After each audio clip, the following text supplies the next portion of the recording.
Saudara-saudari yang terkasih, salam jumpa kembali dalam permenungan kita pada hari Kamis tanggal 3 September 2020.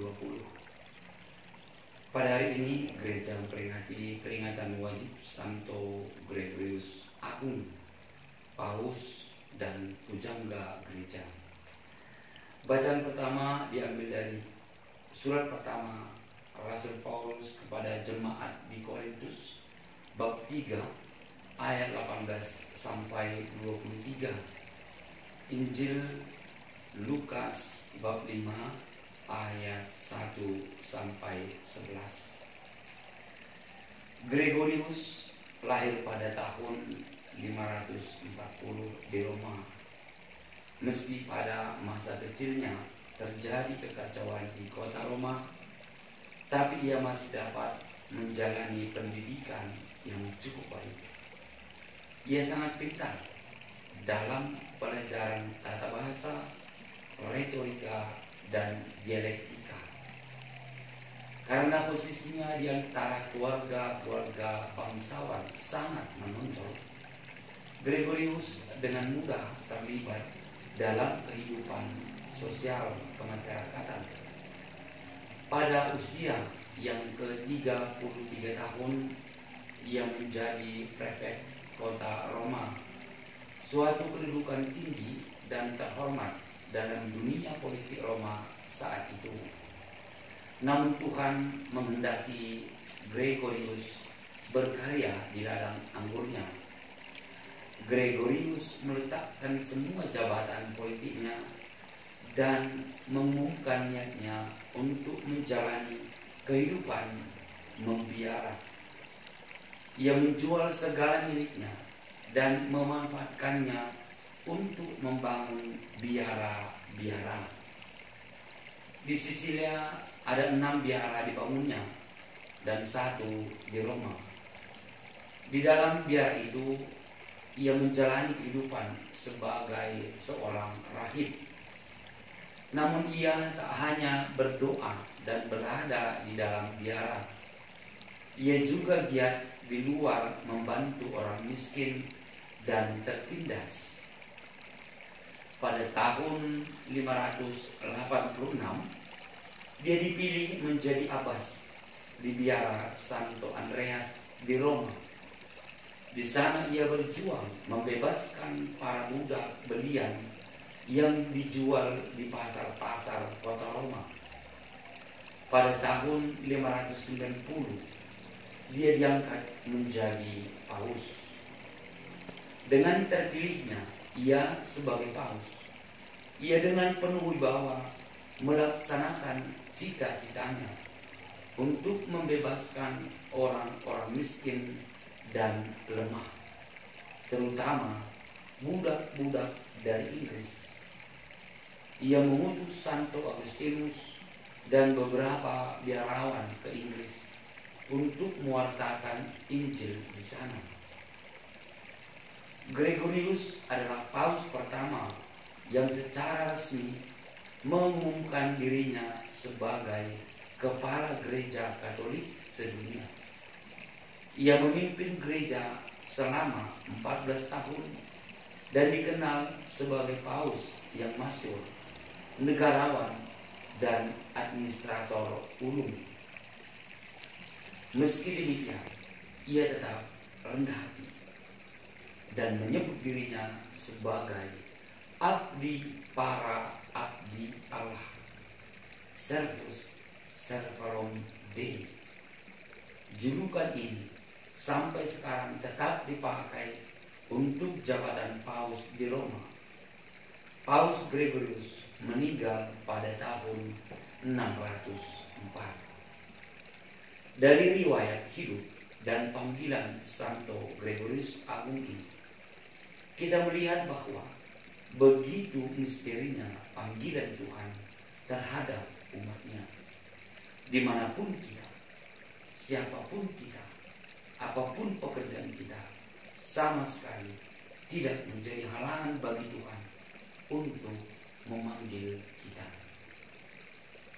Dalam bacaan kita pada hari ini, kita melihat bagaimana Yesus memanggil para murid-Nya yang hendak pulang sehabis menjaga di danau Genesaret. Mereka tidak pernah menyangka bahwa mereka yang pekerjaan sehari-harinya sebagai penjala ikan dipilih oleh Yesus menjadi murid-Nya. Sepertinya kebetulan saja, tapi siapakah yang tahu pikiran Allah?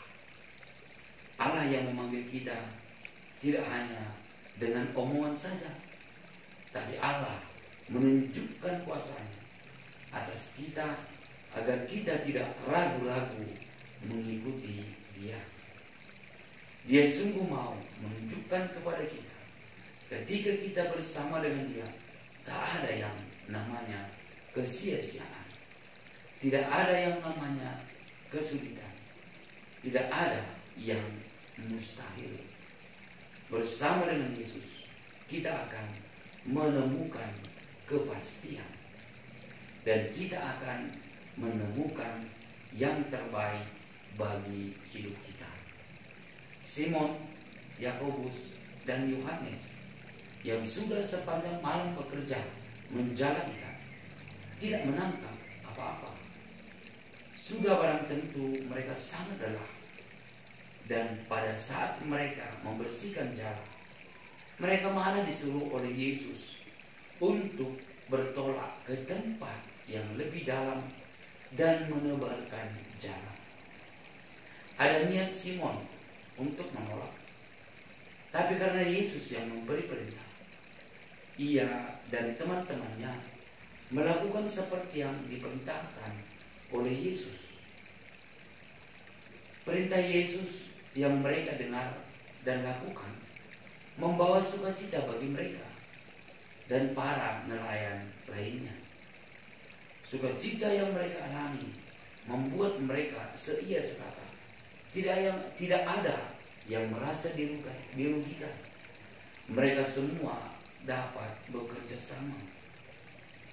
Simon dan teman-temannya yang sudah bertahun-tahun melakukan pekerjaan sebagai penjala ikan takjub melihat Yesus.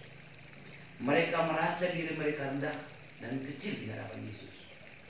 Pengalaman, keahlian, kepiawaian, dan kepintaran mereka dalam profesi yang sudah mereka geluti selama ini tidak diragukan.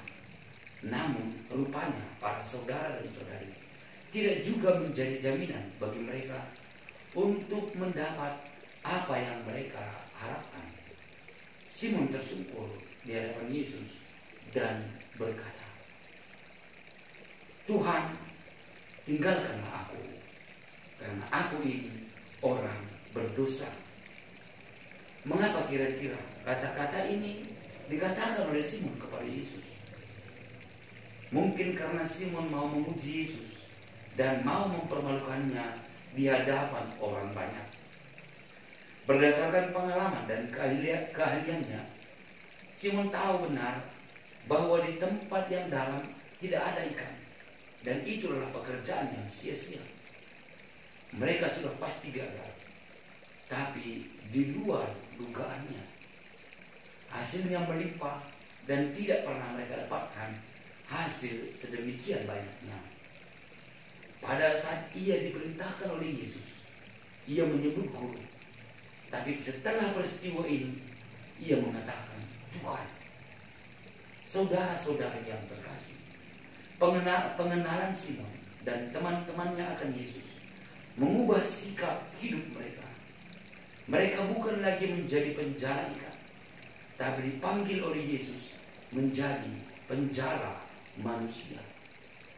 Menjala bukan lagi menggunakan pukat dan perahu, tapi dengan sabda Tuhan, melalui pelayanan dan perbuatan kasih terhadap sesama. Bagaimana dengan kita? Kita telah mengenal Yesus adalah Tuhan. Mungkinkah pengenalan kita ini mengubah cara hidup kita? Mari kita mendengarkan sabdanya dan mendengarkan perintahnya. Sekalipun sepertinya tidak masuk akal, tapi tidak akan pernah merugikan kita. Sebab baginya tidak ada yang mustahil. Boleh kita memiliki pengetahuan, boleh kita memiliki pengalaman, tapi tanpa Allah, tanpa Tuhan, semuanya akan menjadi sia-sia. Mari kita bertolak ke tempat yang diinginkan oleh Tuhan, sebab di sana kita akan menemukan apa yang kita cari dan yang kita inginkan. Sebab Tuhan tahu apa yang kita inginkan, Tuhan tahu apa yang kita butuhkan. Mari datang kepada Tuhan, mendengarkan sabdanya dan menuruti perintahnya. Semua akan menjadi baik adanya. Tuhan memberkati.